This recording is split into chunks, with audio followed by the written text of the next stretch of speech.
Dubai വിമാനത്താവളത്തിലൂടെയുള്ള യാത്രക്കാരുടെ യാത്രാനുഭവം മെച്ചപ്പെടുത്തുന്നതിനായി baggage കൈകാര്യം ചെയ്യുന്നതിൽ ചില സുപ്രധാന മാറ്റങ്ങൾ വരുത്തിയിരുന്നു.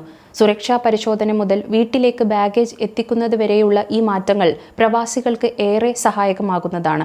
സുരക്ഷാ പരിശോധനാ വേളയിൽ നിങ്ങളുടെ ബാഗേജിൽ നിന്ന് 100 മില്ലിമീറ്ററിന് മുകളിൽ അളവുകളുള്ള ദ്രാവകങ്ങളും ലാപ്ടോപ്പുകളും നീക്കം ചെയ്യാതെ കടന്നുപോകാൻ അവസരമൊരുക്കുകയാണ് ഇപ്പോൾ ദുബായ് വിമാനത്താവളം. അടുത്തിടെ യൂറോപ്പിൽ യാത്രക്കാർക്കായി ഏർപ്പെടുത്തിയ സമാന ഇളവാണ് ദുബായ് വിമാനത്താവളത്തിൽ ഇപ്പോൾ നടപ്പിലാക്കുന്നത്. ഇത് സംബന്ധിച്ച ട്രയൽ നടപടിക്രമങ്ങൾ പുരോഗമിക്കുകയാണെന്നും ദുബായ് വിമാനത്താവള സിഇഒ പോൾ ഗൾഫ് ന്യൂസിനോട് പറഞ്ഞു. പുതിയ സാങ്കേതികവിദ്യ ഉപയോഗിക്കുന്നതിലൂടെ സുരക്ഷ ഉറപ്പാക്കുകയും യാത്രക്കാർക്ക് കൂടുതൽ സൗകര്യപ്രദമായ യാത്രാനുഭവം നൽകുകയും ചെയ്യുകയാണ് അധികൃതരുടെ ലക്ഷ്യം. പുതിയ സുരക്ഷാ പരിശോധനാ യന്ത്രങ്ങൾ സ്ഥാപിക്കുന്നതിലൂടെ ലാപ്ടോപ്പുകളും ദ്രാവകങ്ങളും ബാഗിൽ തന്നെ വയ്ക്കാൻ സാധിക്കുമെന്നും ദുബായ് വിമാനത്താവള സിഇഒ പോൾ അറിയിച്ചു.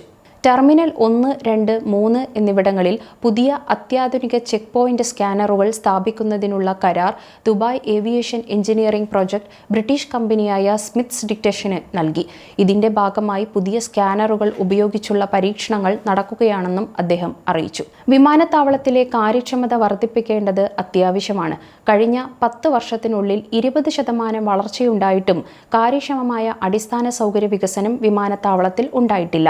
അതിനാൽ നിലവിലുള്ള സൗകര്യങ്ങൾ കൂടുതൽ കാര്യക്ഷമമാക്കുക എന്നത് വളർച്ചാ തന്ത്രത്തിന്റെ പ്രധാന ഭാഗമാണ്. പുതിയ സുരക്ഷാ യന്ത്രങ്ങളുടെ പരീക്ഷണങ്ങൾ വിജയകരമാണെന്നും വേഗത്തിൽ കൂടുതൽ വിശ്വസ്തയോടെയും സേവനം നൽകാൻ കഴിയുമെന്നും വിമാനത്താവള സിഇഒ കൂട്ടിച്ചേർത്തു. ബാഗേജുകളിൽ നിന്നുള്ള ദ്രാവകങ്ങൾ, എയറോസോളുകൾ, ജെല്ലുകൾ എന്നിവയുടെ അളവ് പരിമിതപ്പെടുത്തുന്നതും ലാപ്ടോപ്പുകൾ, ടാബ്ലറ്റുകൾ തുടങ്ങിയ ഇലക്ട്രോണിക് ഉപകരണങ്ങൾ പുറത്തെടുക്കുന്നതും യാത്രക്കാർക്ക് ബുദ്ധിമുട്ടുണ്ടാക്കുന്ന കാര്യങ്ങളാണ്. ഇതിനാണ് ഇപ്പോൾ പരിഹാരമായിരിക്കുന്നത്. ലോകത്തിലെ ഏറ്റവും തിരക്കേറിയ വിമാനത്താവളമാണ് ദുബായ് അന്താരാഷ്ട്ര വിമാനത്താവളം. ഈ വർഷം ആദ്യം 6 മാസത്തിലെ കണക്കുകൾ പരിശോധിക്കുമ്പോൾ 46 ദശലക്ഷം യാത്രക്കാർ വിമാനത്താവളം വഴി കടന്നുപോയി. ഇത് വിമാനത്താവളത്തിന്റെ ചരിത്രത്തിലെ തന്നെ പുതിയ റെക്കോർഡാണ്. മുൻ വർഷത്തേക്കാൾ 2.3% കൂടുതലാണിത്. ഏപ്രിൽ മുതൽ ജൂൺ വരെയുള്ള കാലയളവിൽ 22.5 ദശലക്ഷം യാത്രക്കാരാണ് ദുബായ് വിമാനത്താവളത്തിൽ എത്തിയത്.